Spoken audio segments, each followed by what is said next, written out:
Oi, pessoal. Meu nome é Alcimar, eu sou professor da formação e da pós-graduação em Psicologia Junguiana do Instituto Távola, em parceria com o Instituto Esfera. Tenho graduação em Filosofia, tenho formação em Psicologia Junguiana e Mitologia Comparada, né? A ideia é a gente iniciar aqui uma série de vídeos para divulgar um pouco mais da proposta de Psicologia do Jung, né? E isso a gente vai fazer em parceria com outros professores do curso também. E a ideia desses vídeos é bom começar explicando um pouco para a gente entender o que a gente está fazendo aqui, né? A ideia é abordar os temas não de maneira a esgotar esses temas, né? Mas sim tentar uma aproximação para quem ainda não conhece o tema. Essa tarefa ela vai ser extremamente difícil, assim, e para mim em particular por alguns motivos, né? Primeiro é de cara a linguagem digital, assim, que é um pouco novo para mim, então estou me adaptando um pouco nessa parte ainda. Mas acho que a dificuldade principal é essa tentativa de colocar a proposta do Jung de uma maneira simplificada, né, de uma maneira que seja mais possível de uma pessoa leiga se aproximar dela. Isso vai criar alguns problemas e algumas lacunas, né, que vão gerar algumas possibilidades de interpretação que vão ocasionar alguns equívocos, né? E esses equívocos, infelizmente, a única maneira de retirar eles é com um estudo sério e profundo, né? E não dá para a gente fazer isso no espaço do vídeo que a gente está se propondo. Então, sabendo dessa dificuldade, né, fica aí a possibilidade para vocês, né, de buscarem um estudo mais sério e aprofundado. Acho que a ideia é instigar isso em vocês também. E aí, caso vocês se interessem, a gente tem a formação, tem a pós-graduação, então fica aí, os contatos vão estar sempre nos vídeos, então, vocês fiquem à vontade para se aprofundar. A ideia é provocar esse desejo de aprofundamento em vocês, né? Tem uma coisa que é difícil no Jung também. Eu já venho estudando o Jung há algum tempo, assim. E uma coisa que eu percebo é que cada vez que eu vou reler algum texto, alguma coisa que eu já tinha estudado há um tempo atrás, eu acabo descobrindo novos detalhes e às vezes eu sou até obrigado a reformular o meu entendimento disso, né, dos temas que vão aparecendo ali, né. E eu acredito que isso acontece porque a vida ela é alguma coisa em transformação mesmo, né? E a gente vai se modificando a cada nova vivência, a cada acontecimento que aparece aí na nossa vida. E aí acho que esses conteúdos eles vão se ressignificando e a gente vai tendo condições a partir dessas vivências de entender melhor o que o Jung está colocando ali nos textos, né? E aí eu lembro uma coisa que o Jung vai falar, ele vai falar que a gente, enquanto terapeuta, enquanto analista, a gente só vai conseguir levar o analisando até onde a gente já foi, né? E aí eu acho que aí a importância do terapeuta assumir esse compromisso com a vida, né? Dele entender que ele precisa ter um compromisso sério com a própria vida e tentar viver ela da maneira mais completa possível, né? Tanto nos aspectos luminosos quanto nos aspectos sombrios da vida, né? Então, sabendo disso, eu sei que eu não posso dar aqui a minha última palavra, né? Enquanto houver vida a ser vivida, eu não tenho a pretensão de ter entendido tudo, nem de dar a última palavra no entendimento disso. Então, a minha esperança é que daqui a um tempo eu olhe para esse vídeo e falo, meu Deus, eu tinha entendido algumas coisas de maneira muito rasa, né? E se acontecer isso, eu vou ficar feliz porque eu vou sentir que eu estou vivendo a minha vida e que alguma coisa foi acrescentada na minha experiência que me permite agora me aproximar melhor desses conteúdos que vão aparecer aí na psicologia do Jung. Para esse vídeo inicial, eu vou trazer alguns trechos de textos, né, tanto do Jung quanto da Marie-Louise von Franz, né?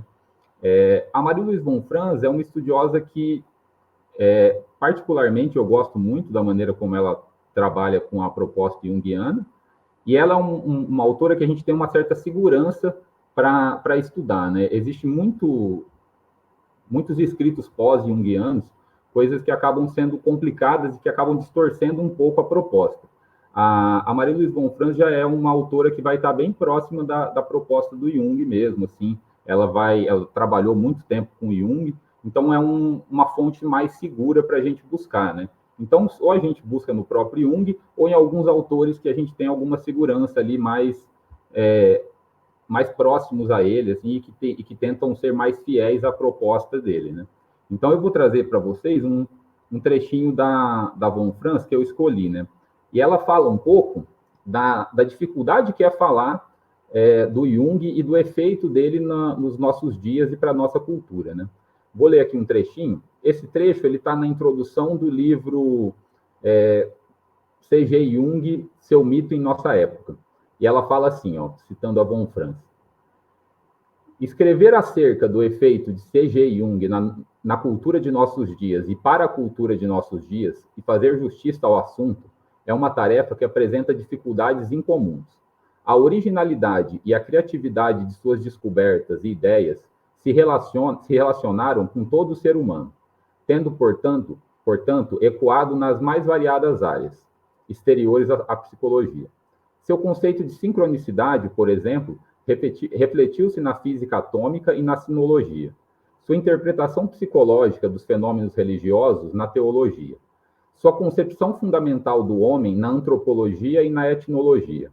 Sua contribuição para os estudos dos fenômenos ocultistas na parapsicologia, para mencionar uns poucos casos. Como a obra de Jung abrange tantos e tão variados campos de interesse, sua influência na nossa vida cultural fez-se sentir de maneira deveras gradual, e, na minha opinião, mal começou.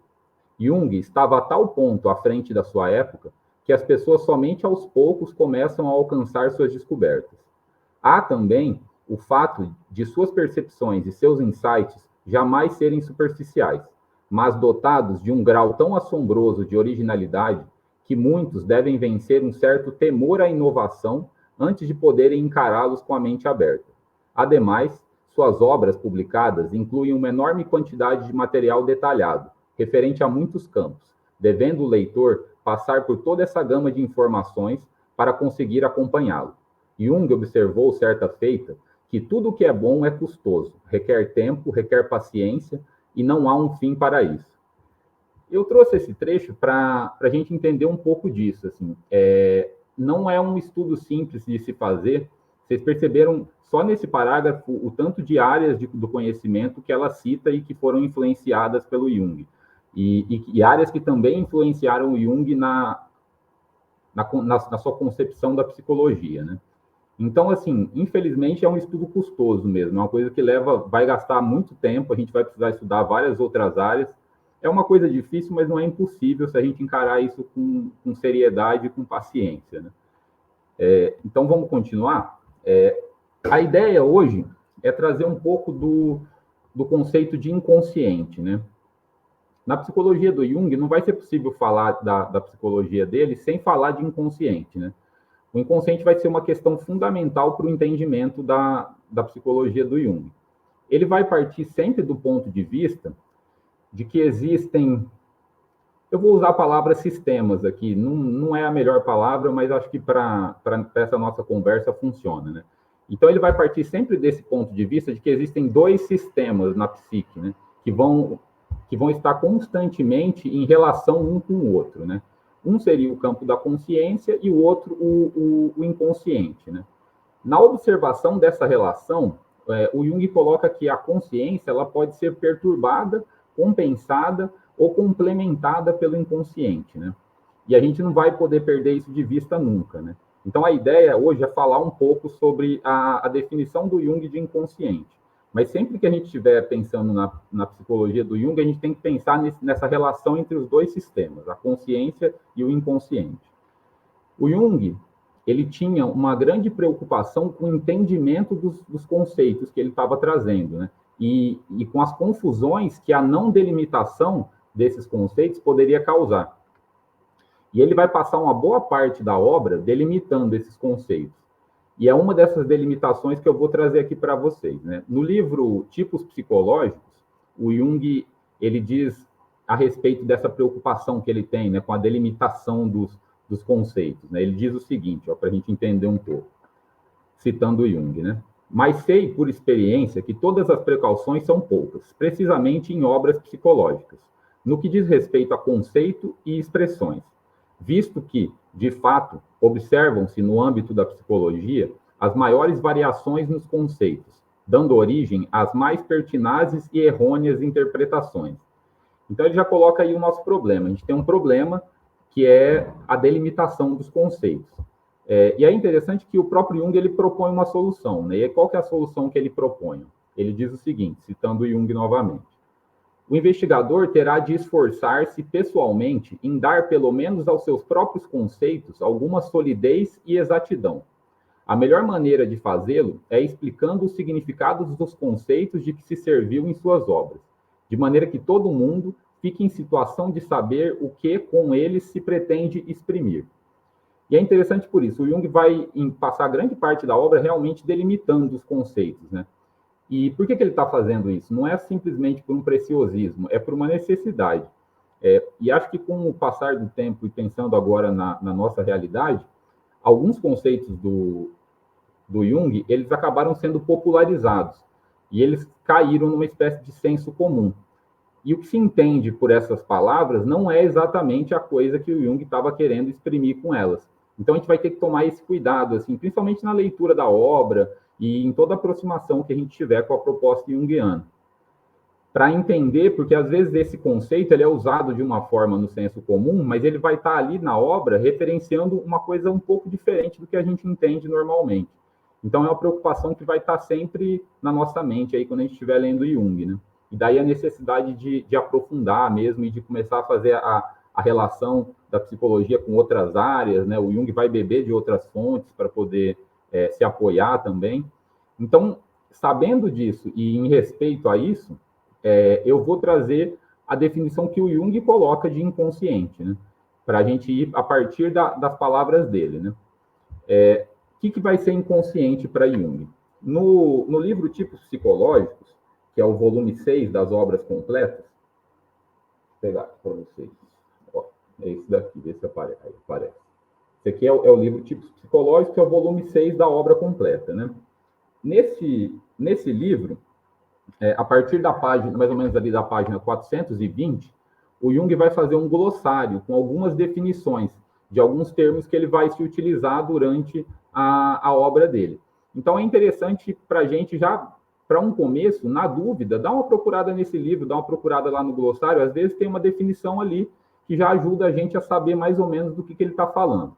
E eu vou trazer a definição de inconsciente que aparece nesse livro, lá no Tipos Psicológicos.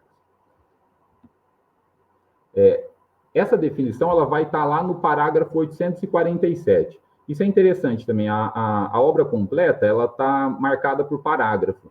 Isso ajuda a gente a se localizar um pouquinho mais fácil. Então, eu vou trazer aqui a definição que ele coloca lá no parágrafo 847 do livro, né?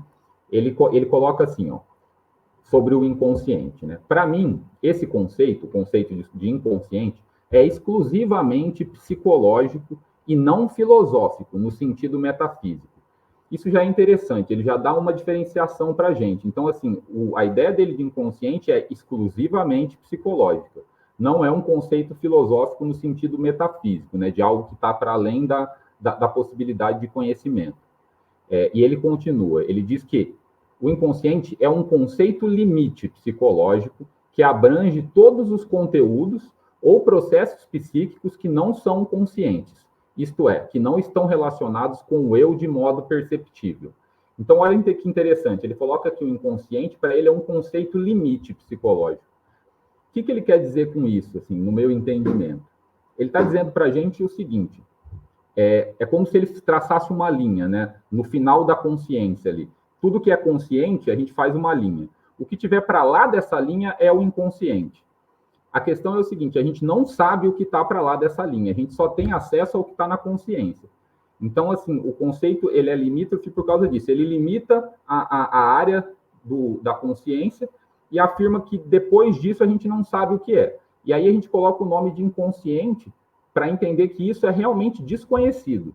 Então, do inconsciente, a gente não sabe, ele está fora da nossa possibilidade de conhecimento.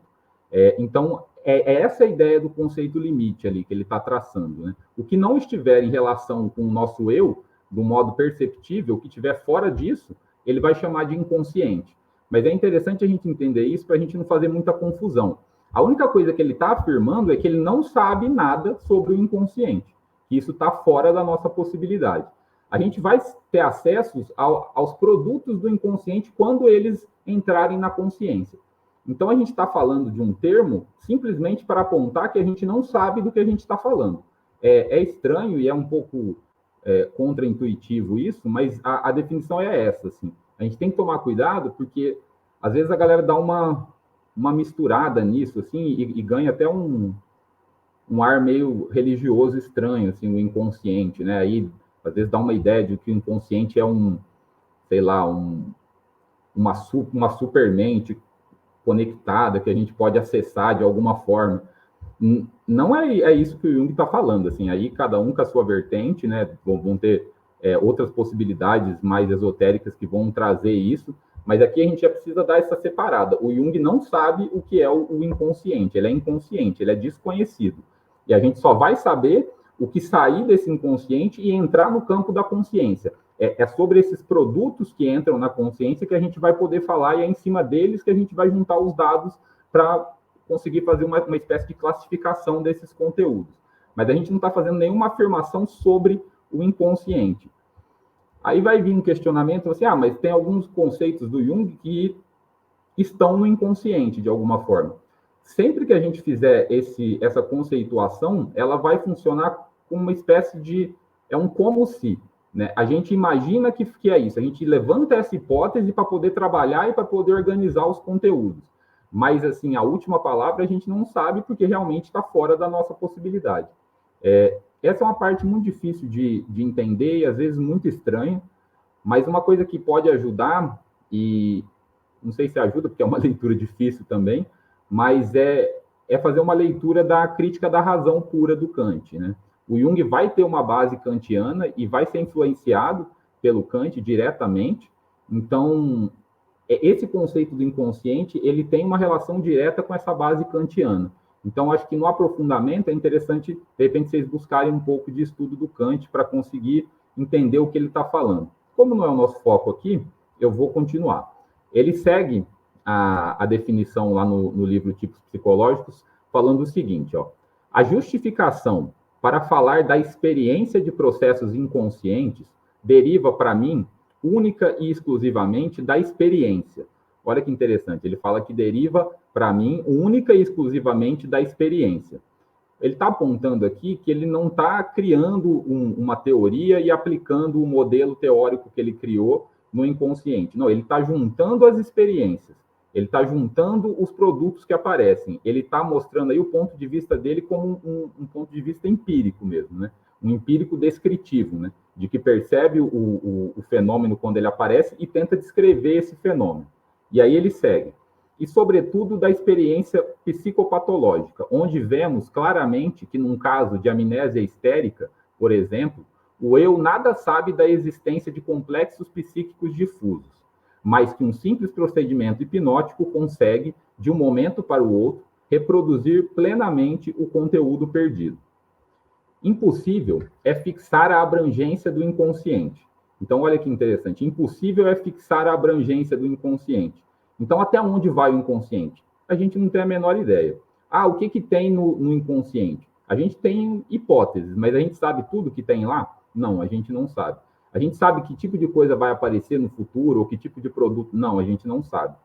E é complicado isso porque dá uma vontade de saber. A gente tem vontade de dar esse saltinho ali. Mas a gente não pode porque a possibilidade do conhecimento psicológico não permite isso para a gente, né? Então, ele segue, ó.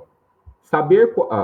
vou voltar só para a gente não perder, ó. Impossível é fixar a abrangência do inconsciente. Isto é, saber quais conteúdos nele se contém. Sobre isso, decide apenas a experiência. Através da experiência, sabemos, por exemplo, que conteúdos conscientes podem tornar-se inconscientes, por causa da perda de seu valor energético. Sabemos pela experiência que esses mesmos conteúdos que estão abaixo do limiar da consciência não desaparecem simplesmente, e que, oportunamente, mesmo após decênios, podem emergir das profundezas, verificando-se alguma circunstância favorável, como, por exemplo, o sonho, a hipnose, a criptomnésia ou um reavivamento de associações com conteúdo esquecido. Para tentar simplificar isso, a gente pode pensar assim, ó, tem algumas coisas que, às vezes, elas estão no campo da consciência, mas elas acabam saindo do campo da consciência e caindo nisso que a gente deu o nome de inconsciente. E elas ficam ali fora de acesso. Um exemplo bom para a gente perceber isso, acho que vocês podem fazer o exercício em casa, vocês vão perceber esse sentido, esse trânsito que algumas coisas têm aí do inconsciente para a consciência, da consciência para o inconsciente.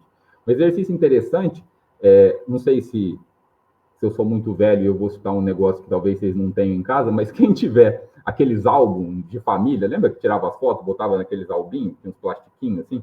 Pega uma bem antiga, pega um álbum bem antigo desse e começa a olhar aquelas fotos. E presta atenção o tanto de memórias que vão aparecer na sua consciência que antes você nem lembrava de repente, um dia específico, um acontecimento que não estava ali no campo da consciência. Mas a partir do momento que você começa a olhar essas fotos, começa a reativar as associações, de alguma forma essas memórias elas retornam para a consciência, né? Eu acho que esse é um exemplo, pelo menos para mim, mais fácil. Espero que vocês tenham esses álbuns aí e eu não esteja muito velho ainda. Deixa eu continuar. O Jung vou trazer mais um trechinho, depois eu vou tentar uma simplificação disso, assim, mas vou terminar a definição que está lá no livro Tipos. Ó.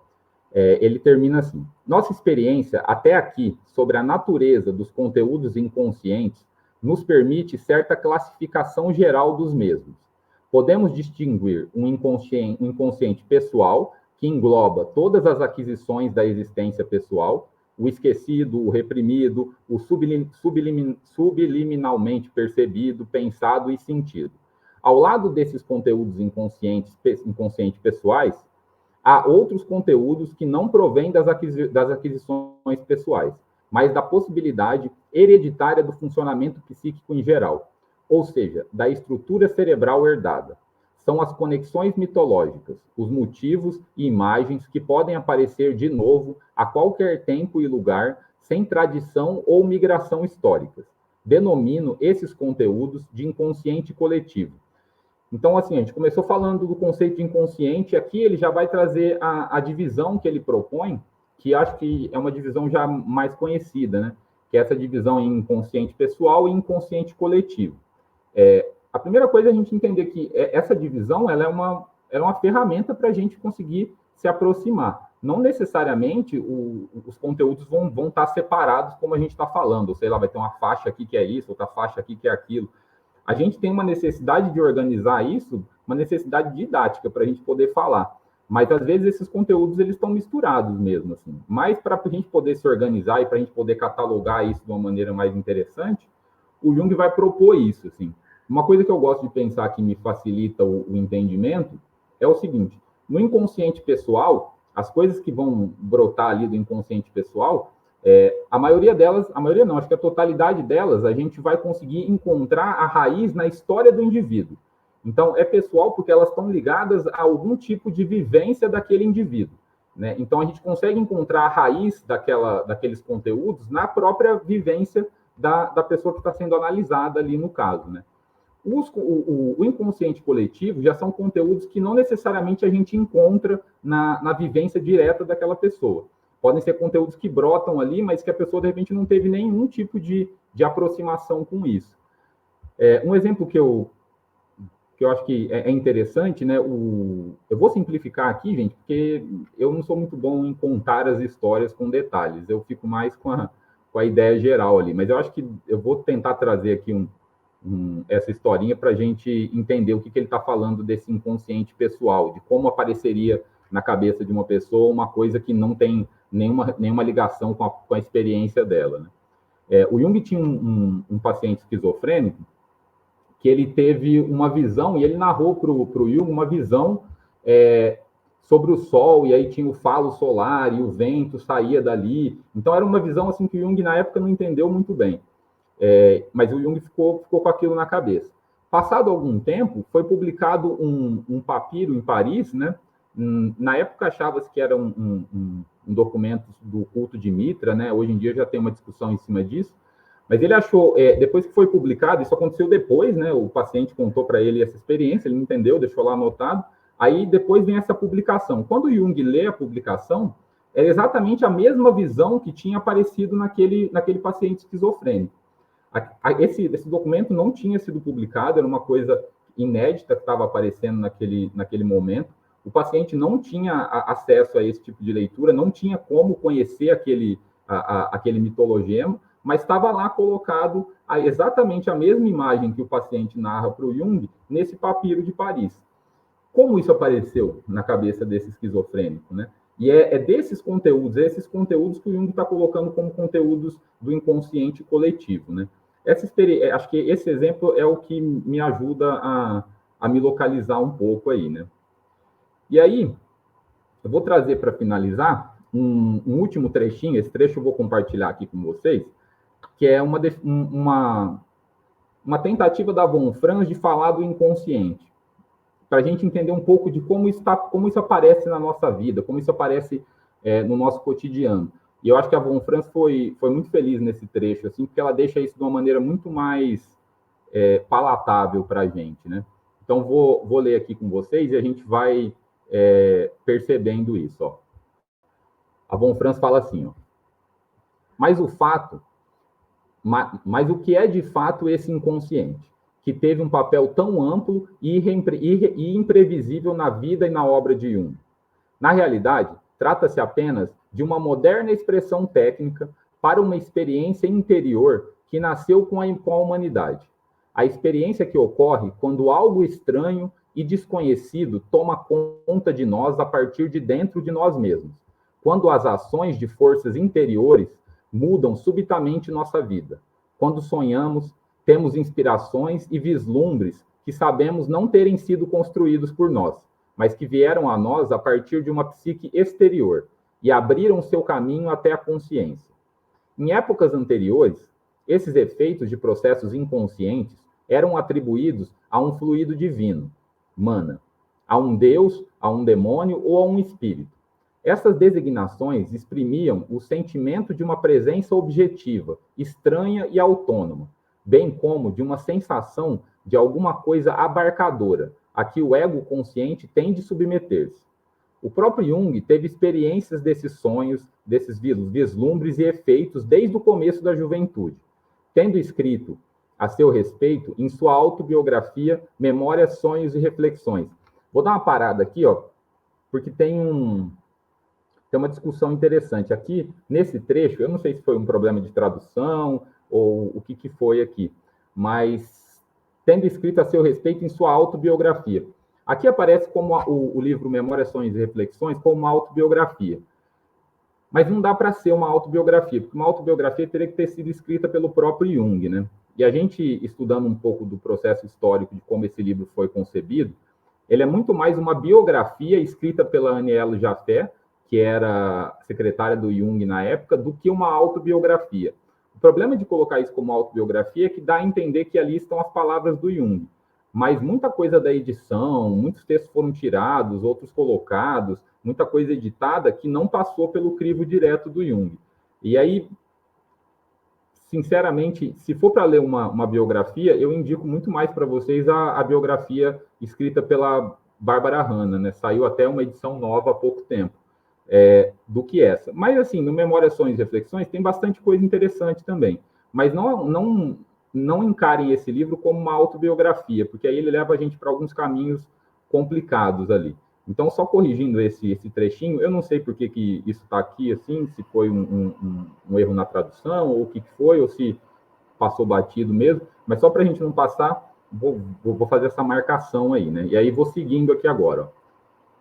Embora ele possa ter tido experiências dessa espécie, né, dessas experiências desses conteúdos que apareceram do inconsciente, né? Embora ele possa ter tido experiências dessa espécie em um número maior e com intensidade maior do que é costumeiro, elas não são de modo algum raras. No passado e mesmo hoje, entre pessoas que vivem próximas da natureza, elas se acham entre as ocorrências óbvias e por si só evidentes da existência.